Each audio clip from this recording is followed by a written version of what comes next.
1.9 billion முஸ்லிம்ஸ்க்கு 56 Islamic Nations இருக்கு. 2.3 billion கிறிஸ்டியன்ஸுக்கு 28 Christian Nations இருக்கு. 500 million பௌத்தர்களுக்கு 2 பௌத்த நாடுகள் இருக்கு. 15.7 மில்லியன் யூதர்களுக்கு ஒரு யூத நாடு இருக்கு. ஆனா உலகம் முழுக்க 2 பில்லியன் இந்துக்கள் இருக்காங்க. நல்லா புரிஞ்சுக்கோங்க.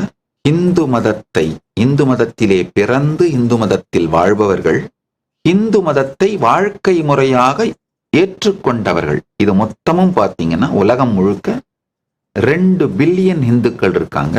ஆனா கைலாசா தவிர வேறு எந்த நாட்டிலும் இந்து மதம் ஸ்டேட் ரிலிஜியன் கிடையாது. இந்த உண்மையை நாம் புரிந்து கொள்ள வேண்டும். அதனால சனாதன இந்து தர்மத்தை அழிக்க முடியாது என்கின்ற ஒரு மாய பிம்பத்தை உருவாக்கி நம்மை நாமே மயக்கத்தில் வைத்துக் கொண்டிருப்போமானால் அது மிகப்பெரிய முட்டாள்தனம், அது மாயை.